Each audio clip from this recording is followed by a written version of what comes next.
Don't give up, you know it's true. Gotta do what you wanna do.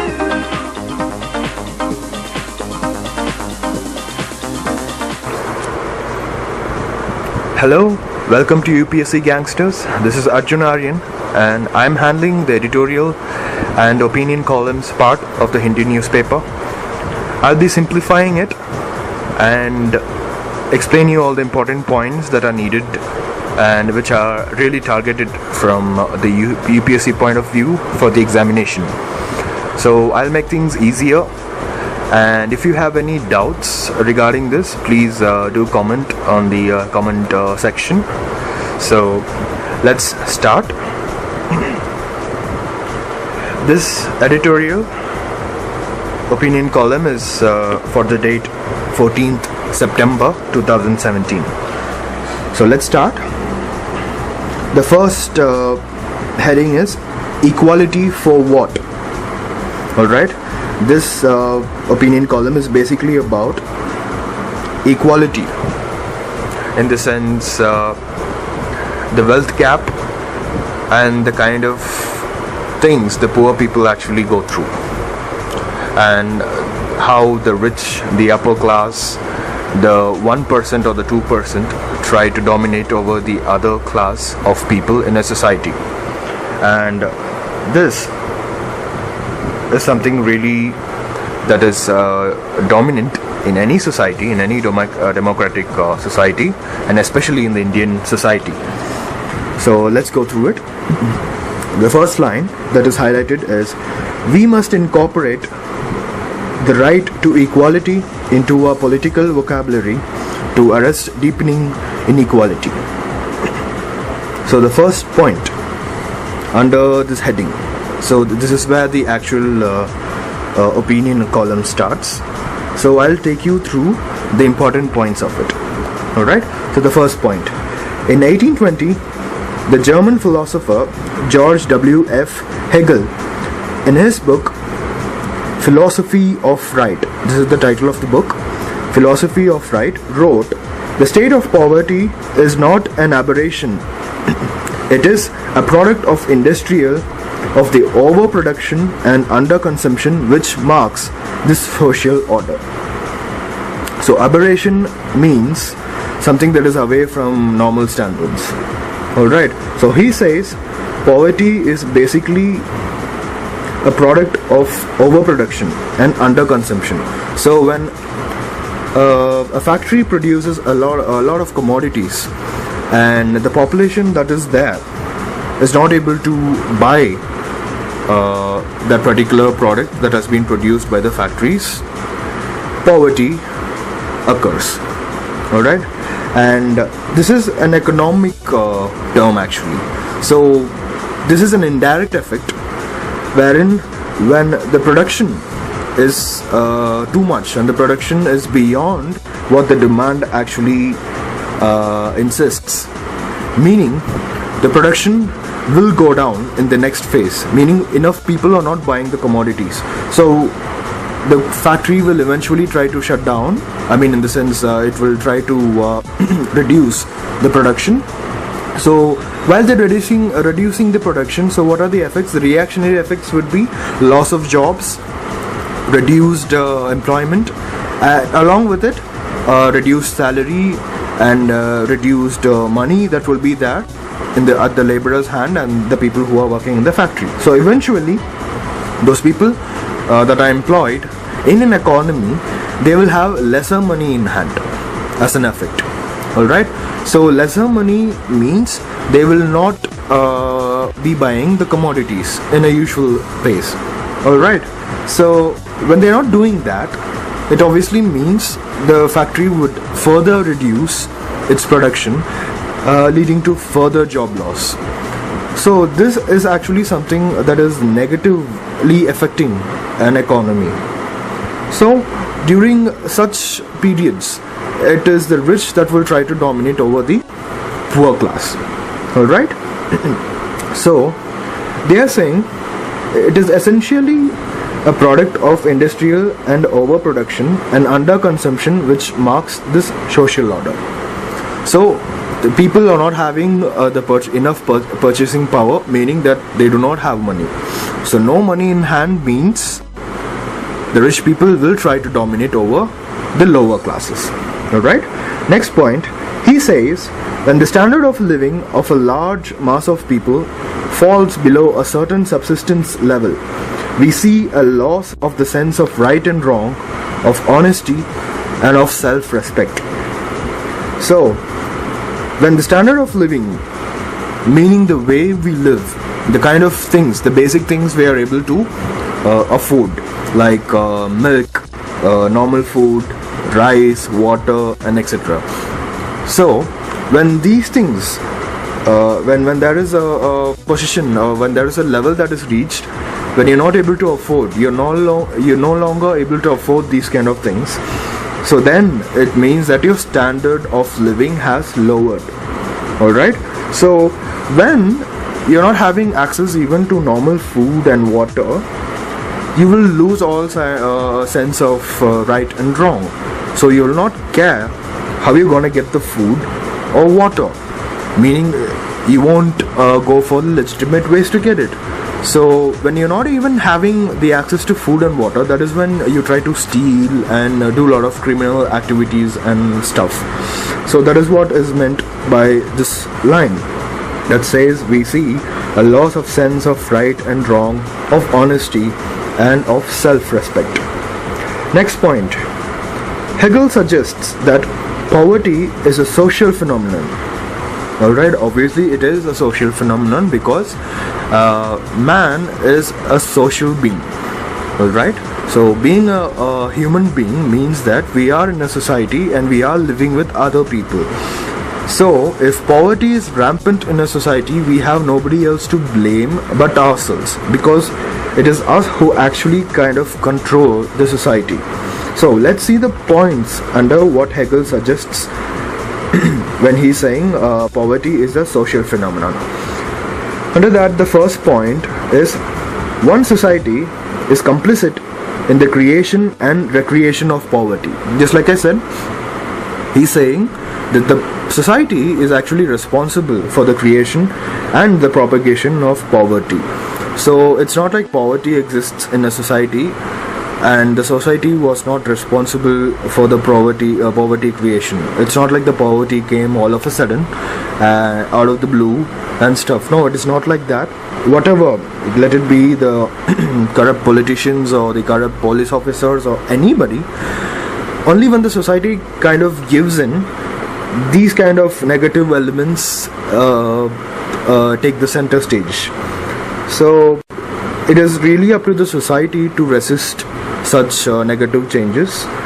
But if poverty is prevalent in a society, it directly reflects the seriousness of that social crowd. That is what they are saying. Second point under this, poverty breeds unfortunate consequences such as suffering, which seriously demoralizes human beings. So poverty obviously means you don't have money. So when you don't have money, you don't have respect, you don't have power, and the bargaining capacity in the society is actually kind of reduced for that being that doesn't have money. So this obviously will lead to a lot of suffering because you won't be able to afford many things, even basic things, and let alone the money that will be spent for leisure activities. No, we're not talking about the money that is spent on going to movies or going to the shopping malls. No, we're talking about the money that is used for basic necessities. So when those things are not reachable for a human being, it seriously demoralizes a human being. It actually kind of demotivates him. He loses all sort of confidence and hope because in his mind he is of the thought that he's not able to afford even something as small or something as simple as this. So that really demoralizes a person. The next point, which is the third point, the existence of large numbers of the poor pose a direct threat to the social order, simply because the poor are resentful of their exclusion from the benefits of the society. So here they're saying what they're trying to say is the existence of large number of poor alright, pose a direct threat to the social order. In any given society, especially democratic society, you take USA, you take the European countries, you take African countries, you take China, you take India, the number of poor people are always more than the number of the rich people. This is how things are. It is obviously wrong. The economics behind it is not sound. It is actually bad. But this is that is happening all around the world, where there are stable democracies. The thing is, the large number of poor people themselves pose as a threat to the country. In this sense, poor means without strength. Poor means you don't have any bargaining capacity. So according to this, poor also means that it is going to demoralize you. So you're going to lose all sense of respect, all sense of right and wrong. So meaning the poor people can anytime revolt and change the history of the place. I needn't tell you, but of course I'll tell you, but because when you take the example of French Revolution, you know what happened when the Third Estate decided to start a revolution. So this is because of poverty that is beyond words. So a large number of population is in poverty and they are distressed and they are not okay with the government or the monarch. So what they do is, obviously they know that they're gonna die, alright, they are starving to death and there is no money to purchase food from the outside and they have nothing else to do. So what they decide is they will fight it out. They'll fight with the monarch or the government, and even if they die in the process, that's not a big deal for them. But if they win, things might change. It's if they die in fight, it's not a big deal for them because they're gonna die anyway because of hunger and poverty. But if they fight, there is a chance that the government might come to their terms. The government or the monarch will come and negotiate with them and start some agreement that would take the poor people's concerns and release certain funds or do some activities that can ensure good life to the poor people. So under that hopes they will start to revolt, and that's why they say the very existence of large numbers of poor pose a direct threat to the social order, simply because the poor are resentful of the exclusion from the benefits of the society. They're also very frustrated because they are excluded from many normal activities of the society. They're not able to afford many things. They don't have a normal life of the kind of life upper middle class or a rich class person could afford.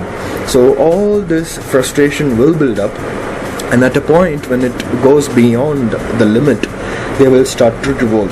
This will actually create a sort of imbalance in the society. So that is what they are referring to here.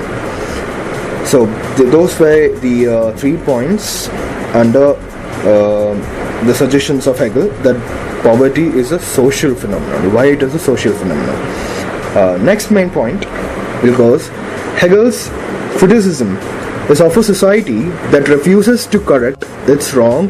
It has heaped its own people. So poverty entering a society as such is not the big mistake. The biggest mistake lies in how the society is actually letting it to happen, letting it to flourish. Alright, it's like entering a bad person, allowing a bad person to enter your house. So you're allowing a bad person to enter your house, that is fine, but he's staying there and he's doing bad stuff from your house. So why are you letting that happen in the first place, right? You're allowing him inside. You get to know that he's a bad person, then you're kicking him outside in the next second. Fine, that is not much of a big deal. But if we're going to allow it, knowing that it is he's a bad person, then just think about it. That's what he's talking about here. His criticism of a society that refuses to correct its wrong, it has heaped its own people. Alright, so next point, in a paper titled Indian Income Inequality, dated 1920 to 2014, from British Raj to Billionaire Raj. So the title itself is kind of understandable here, from British Raj to Billionaire Raj.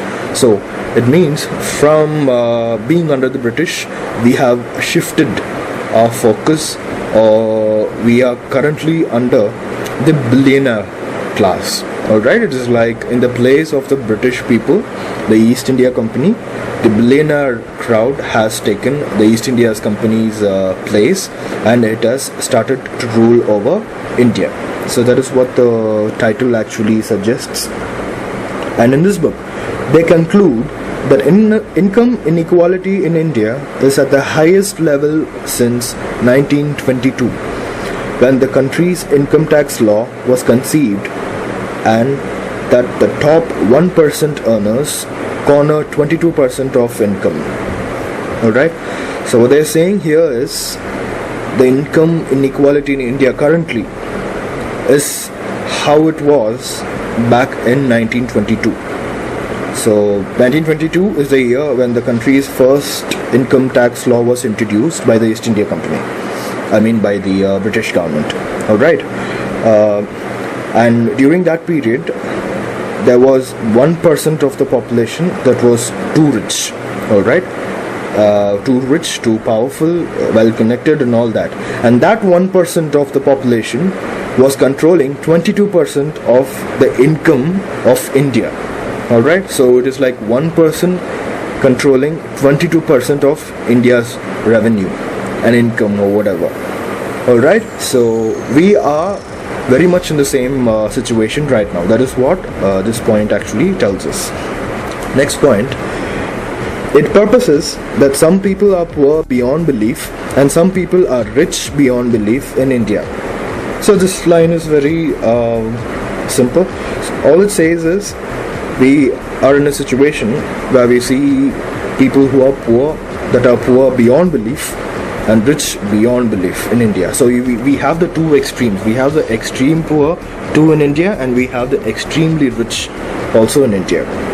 Next point, being poor also restricts a person's access to many other magic resources. Example, a poor man does not have access to basic education, nutritious food, good health, a job, a home, etc., unlike the rich man. So you know that people might say that money is not everything in life and money does not decide anything and stuff like that. But that is a different direction or different perspective of looking into money. And I would say that is the wrong approach towards money. Money, just like any other commodity, can buy you stuff. Alright, you can do good things with money, you can do bad things with money as well. And having a bad opinion about money is for the bad people's side. Alright, we needn't care about it, because as a government, as a country, how economics and everything goes, everything is based on money. Alright, it's just how you use it in the most efficient way possible. Whether that money has been spread to all over the population, has it been equally distributed over the population, are people getting what they are supposed to get by spending the money? So these are the things you have to look when you think about money. These are the factors that you should consider when you think about money. Alright, so as a government,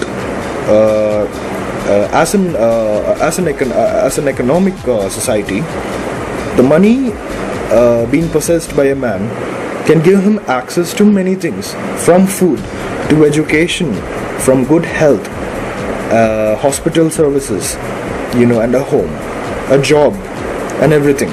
Alright, so money will actually get people all these things. So you shouldn't look money like a piece of paper. You should actually look it as an accessory which can be used to get many things done. Alright, even food, or even nutritious, good health, a job, basic education. So money is actually kind of the single key that can open a human being to a window of opportunities around him. So that is the way you should look at it. So poverty is just not poverty. Poverty means you are actually left out of every other usual social activity too. So that is how we should look at it. The next point, Therefore, we can say that poverty is the greatest form of inequality as it reduces the individual's capacity at many levels. Yes, so the same point in a different manner it is explained. Well, when you don't have money, it reduces your capacity at many levels. You cannot reach many things. Many things are out of your reach. You cannot live a normal life. You cannot access all the things, basic commodities. So all these things actually sum up, and it gets really frustrated, and to a point it leads to wrongdoing from that person's side. Alright, so he loses his confidence, he loses hope and all that. So obviously money is actually restricting him from a normal life. So that is the basic point. Inequality, next point. Inequality reflects the kind of society we live in. People who have been wronged are entitled to ask for justice. If justice is not delivered, inequalities are reinforced and compounded over time. So here, compounded actually means, the word means you're doing something in a more concentrated fashion over and over again. Alright, so that is what compounding stands for. So this line actually says that inequality actually reflects the kind of society you live in. So you go to a country and you find there is a lot of inequality, so you can straight away say that this country is not that good. Alright, it is not, the government is not working properly. So at the same time, if you go to a country where you see a lot of equality, there is no differentiation between the people, between the individuals that are living there. The differentiation may be on the terms of caste, religion, or any other factors. Even then, if you don't see any kind of differentiation in them, you can say that this is a good society, a progressive society. Alright, but if there is a lot of inequality, obviously the society is not good. Alright, the same point. People who have been wronged are entitled to ask for justice. Alright, so those who have had bad things happening to them because of poverty in this context, alright, they have the right to ask for justice. Alright, and you know the current situation in any democratic nation, when somebody asks for justice, justice is not actually something that happens overnight. And especially poor people, their access to justice is kind of proportional to their position in society. So you know, in India nobody cares for the poor people. There are very few good people who stand up for them, but we are speaking about the majority of the truth that happens. So according to the usual stories, the poor people do not get justice. Alright, so inequalities, what happens when these people raise their voices, and even after that they are not getting any kind of justice or any kind of solution from this, the society again reinforces these kind of inequalities on them, meaning the poor man gets much more poorer. The society will not stop, it will just keep hitting you again and again, and it gets compounded in the sense, again and again, the people are made poor, they are made poorer, and they become more and more weak. Instead of finding the solution for it as a society, they do just the opposite. So this, you know, will affect the poor man's chances even more. Alright, so already he's not getting justice, so it is highly unlikely he'll be getting any in the future. Alright, and let's come to the next line in this. What I explained, if justice is not delivered, inequalities are reinforced and compounded over time. Alright, next point.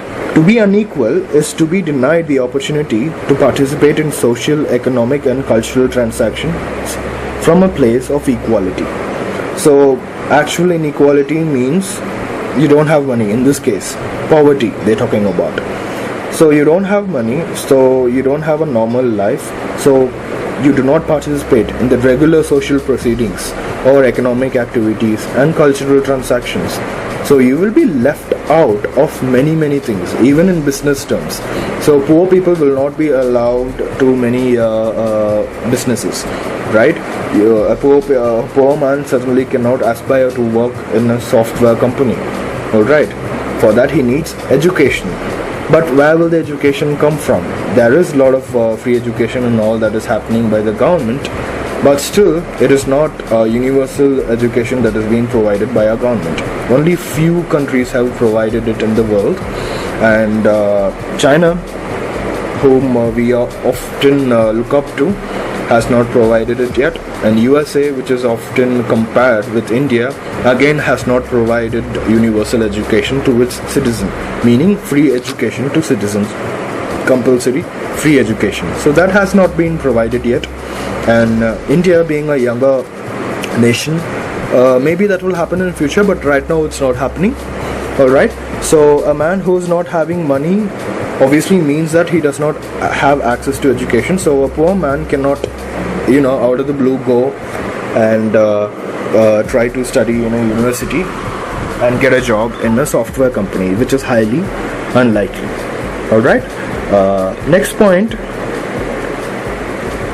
Equal standing generates two principles of democratic morality.